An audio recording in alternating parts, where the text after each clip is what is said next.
राम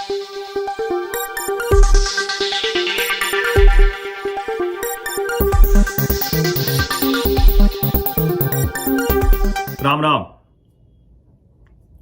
जो शराब पिएगा वो मरेगा ही, ये बिहार के मुख्यमंत्री नीतीश कुमार का बयान है। भारतीय राजनीति में नेताओं की बेशर्म बयानबाजी कितनी बढ़ती जा रही है, उसका एक और उदाहरण है। नीतीश कुमार नेता के तौर पर एक समय में मुझे बहुत पसंद आया करते थे। इसलिए पसंद आया करते थे कि लालू प्रसाद यादव के साथ राजनीति में शामिल रहते हुए समाजवादी विचारधारा, अपने को एक तरह से कहते हैं कि उसी विचारधारा के वाहक हैं, तो अपने को उसी समाजवादी विचारधारा में मानने वाले, हर उस बात को करने वाले जिसको अगर सामान्य स्थिति में कहें तो वो राजनीति दूसरी तरफ ही ले जाती है। लेकिन नीतीश कुमार को लगा कि नहीं, बिहार की बर्बादी रोकने के लिए रास्ता दूसरा पकड़ना पड़ेगा, और नीतीश कुमार ने वो रास्ता पकड़ लिया। नीतीश कुमार ने बिहार के जंगल राज से सुशासन राज तक का सफर तय किया। वो यात्रा पूरी करने में उन्हें कई मुश्किलें भी आईं। आसान नहीं था उस यात्रा को तय करना। भारतीय जनता पार्टी के साथ आते हुए एक तरह से कहें कि दोनों अलग अलग विचार के साथ थे, लेकिन रेल की पटरी की तरह वो दोनों एक साथ चलते चले गए। और जब एक साथ चलते चले गए तो बिहार उस पटरी पर, जो बिहार की गाड़ी थी, बहुत सलीके से, बहुत धीरे धीरे ही सही, लेकिन सही जगह पहुंच रही थी। अचानक नीतीश कुमार को लगा कि जैसे रेलवे में नहीं होता है कि ट्रेन कोई चली आ रही है और एक जगह जहां से पटरी मुड़ती है तो वहां लीवर खींच के और उसको खींच दीजिए तो पटरी बदल जाती है।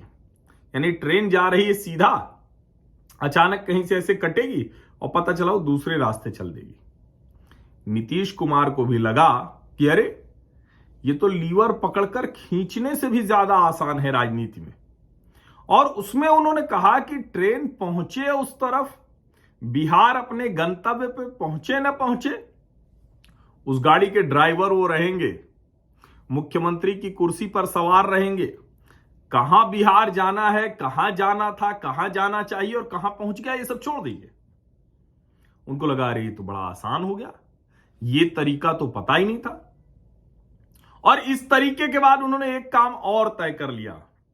उनको पता चल गया कि बिहार जो ये ट्रेन है, इसमें जो बैठे यात्री हैं वो भी गजब हैं।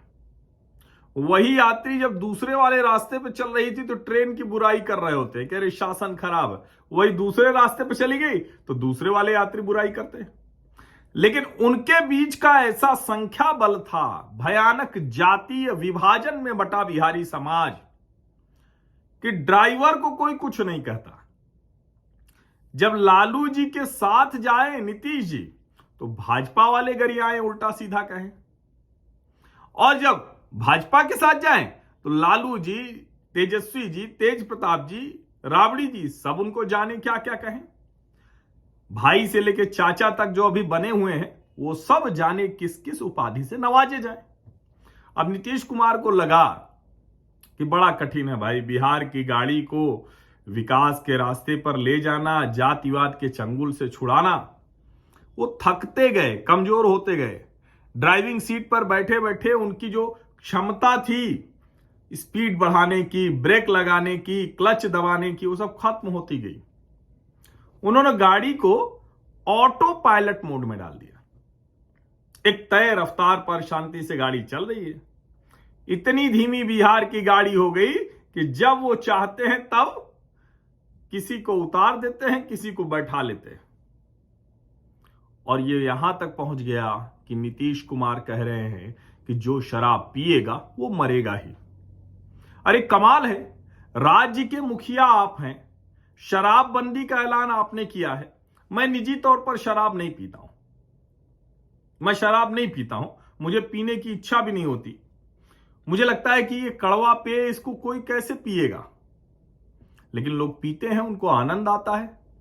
मेरे भी कई मित्र मेरा मजाक बनाते हैं, कह रहे जरा कुछ दिन इसको पियो तो सही, तो आनंद आने लगेगा। हमने कहा भैया कड़वी दवा क्यों पीना।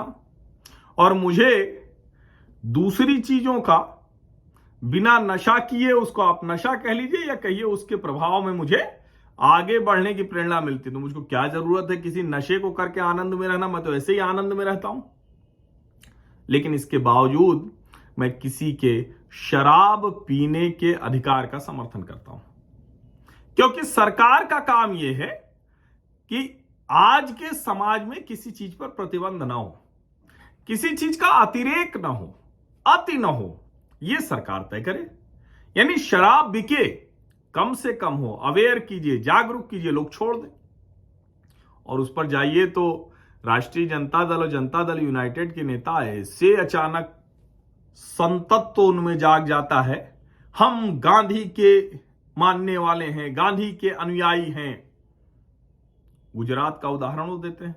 मैं तो मानता हूं कि गुजरात में भी शराबबंदी क्यों होनी चाहिए, क्योंकि जिनको चाहिए उनको तो मिल ही जाती है। गुजरात से भी हाल में घटना हुई थी, हालांकि कम होती है, लेकिन बिहार में तो अक्सर होती रहती है। और बिहार में बाकायदा कुटीर उद्योग बन चुका है। अपराधी माफिया, उस तरह से गोलियां चलती नहीं दिखती, लेकिन वो सारे अपराधी माफिया गुंडे वो सब शराब के कारोबार में कूद गए हैं। तो अब मुझे लगता है कि जो नीतीश जी ने कहा ना कि जो शराब पिएगा वो मरेगा ही, उससे आगे का है कि बिहार में जो राज करेगा वो बिहार को बर्बाद करेगा, फिर वो लालू जी हों या नीतीश जी हों। भारतीय जनता पार्टी को अभी सत्ता चलाने का अवसर नहीं मिला है, लेकिन नीतीश जी के साथ जितने दिन रहे वो, अगर सुशासन राज के वो हकदार हैं, हिस्सेदार हैं, साझीदार हैं, तो फिर जो सुशासन बाबू ने कुशासन कर रखा है उसके भी वो हिस्सेदार हैं, साझीदार हैं, हकदार हैं।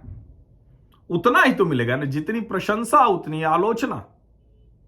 अभी बिहार की जनता सोचे कि ये व्यक्ति नीतीश कुमार अद्भुत राजनेता मिला है, जब चाहे तब वो सेकुलर हो जाता है, जब चाहे तब वो कम्युनल हो जाता है। बिहार के लोगों का रोजगार, बिहार के उद्योग, बिहार में अवसर, इसकी कोई चर्चा ही नहीं करता है। इस तरह से नीतीश कुमार बात करते हैं जैसे वो संत हैं, वो तो दो भारतीय जनता पार्टी के साथ रहते हैं तो उनको ठीक करते हैं, नीतीश लालू जी के साथ रहते हैं तो उनको ठीक करते हैं। यानी सब उल्टे सीधे काम करने वाले सिर्फ नीतीश जी हैं, संतत्व को प्राप्त व्यक्ति। और उस व्यक्ति का क्या कहें हम, वो गैंडा वाली खाल, चमड़ी, कितनी आसानी से वो व्यक्ति कह देता है कि 10 लाख नहीं 20 लाख रोजगार देंगे। जब भाजपा के साथ थे तो तेजस्वी के ऐलान पर कहा था कि ये संभव ही नहीं है। अरे कैसी कैसी बात कर रहे हैं ये लोग, जो चीज हो ही नहीं सकता है, ऐसे ही बोल रहे थे ना वो, जो चीज हो ही नहीं सकता है उसको कैसे करेंगे, सब मूर्ख बना रहे हैं। लेकिन उनको पता चल गया कि यही कहते रहो, यही करते रहो, और वो करके दिखा दिया। बिहार में न रोजगार मुद्दा है, न बिहार में उद्योग मुद्दा है, कोई अवसर पलायन कुछ नहीं मुद्दा है। बिहार की बर्बादी की कहानी एक व्यक्ति लिख के बैठ रहा है, और अभी तक भारतीय जनता पार्टी के साथ वो राष्ट्रवादी थे, अब सेकुलर राजनीति बचाने के लिए लगे हैं। और देखिए, मैं तो कहता हूं कि मुख्यमंत्री की कुर्सी पर अधिकार तो या तो भाजपा का है या तेजस्वी का है। ये तीसरे नंबर की पार्टी कैसे मुख्यमंत्री की अधिकारी हो गई? और अगर ये सचमुच भारतीय जनता पार्टी से लड़ रहे हैं तो 2025 के लिए क्यों कह रहे हैं? इनको तो चाहिए था कि तेजस्वी को राज दे देते, जनता देखती ना, सीधे सीधे वो राज चले ना जिसका राज चल रहा है।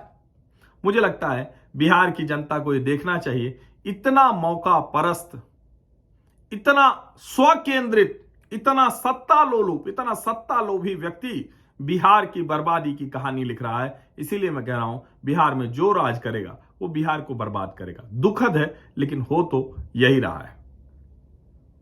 बहुत बहुत धन्यवाद।